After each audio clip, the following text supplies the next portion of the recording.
كن مع الله، كن مع الله يكن الله معك.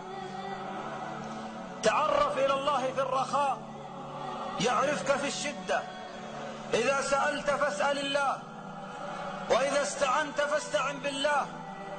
واعلم أن الأمة لو اجتمعوا على أن ينفعوك بشيء لم ينفعوك إلا بشيء قد كتبه الله لك، وإن اجتمعوا على أن يضروك بشيء لم يضروك إلا بشيء قد كتبه الله عليك. هذه العقيدة التي يجب أن نعيش بها في الدنيا، وأن نعلم أننا خلقنا لأجل الله، وأن الله عز وجل خلقنا لعبادته. فإذا شعرت يوما من الأيام بحزن فاعلم أن فرجك بيد الله، وإذا شعرت بأسى فاعلم أن أمرك بيد الله، وإذا شعرت بضعف فاعلم أن قوتك عندما تستمدها من الله، وإذا شعرت بفقر فاعلم أن غناك بيد الله. كل من كان مع الله كان الله معه، كل من احتاج إلى الله فدعا الله أجابه. فإذا كان الله معك كانت لك النصرة، فالزم يديك بحبل الله معتصما، فإنه الركن إن خانتك أركانه.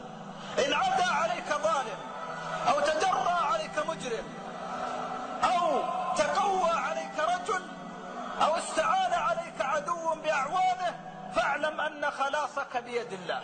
فإذا كنت مع الله ما تضرك السموم ولا يضرك الأعداء ولا يضرك البلاء، لأن ذلك كله لأجل الله تبارك وتعالى. ففي كل موقف كن مع الله. تكون خائفا، تخاف على نفسك، تخاف على أولادك، تخشى على أبنائك من بعدك، تأمل فيما يعطيك الله تعالى من الدروس والعبر حتى تكون مع الله في كل موقف.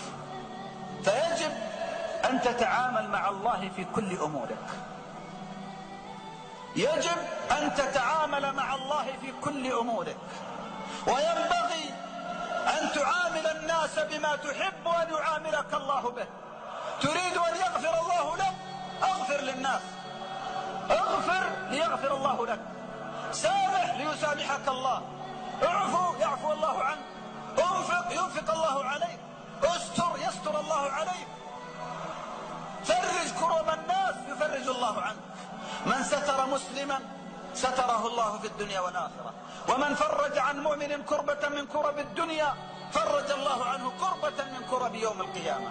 فلنكن لله وبالله ومع الله في كل أحوالك وفي كل شؤونك، تكون مراقبا لله تبارك وتعالى. وينبغي لكل مسلم أن يكون بهذه المثابة في كل أحواله، في نومك واستيقاظك، في قوتك وضعفك، في غناك وفقرك، في كل شأن من شؤون حياتك. إذا سألت فاسأل الله، وإذا استعنت فاستعن بالله. واعلم أن النصر مع الصبر، وأن الفرج مع الكرب، وأن مع العسر يسرا، إن مع العسر يسرا، ولن يغلب عسر يسرين، ولن يغلب عسر يسرين. كن مع الله في سبحات الفكر، كن مع الله في لمحات البصر، كن مع الله في ومضات الكرى، كن مع الله في امتداد السهر، كن مع الله في عنفوان الصبا، كن مع الله في الضعف بعد الكبر، كن مع الله في كل شأن من شؤون حياتك. يكن الله معك، واحفظ الله يحفظك الله. فعلينا أحبتي الكرام أن نطيع الله. كم منا من يبيت ليلته عاصيا لله ويقوم في الصباح سليم البدن معافى، السيارة جديدة والأبناء بعافية والبيت من أجمل البيوت والنعم تصدق عليه، وهو قد بات وقد أسخط الله عليه، والله تعالى يغدق عليك. فمن الآن عباد الله نجدد توبتنا مع الله، ما مضى فات والمؤمل غيب ولنا ما الساعة التي نحن فيها. فلنستعد من الآن لنكون صادقين في إيماننا، مسابقين إلى طاعة ربنا، أن نبادر إلى طاعة الله تبارك وتعالى، أن ننكسر وتذل أنفسنا بين يدي ربنا تبارك وتعالى، فإن الله رحيم، وإن الله عز وجل يحب أن يغفر لنا. فتوبوا إلى الله جميعا أيها المؤمنون لعلكم تفلحون.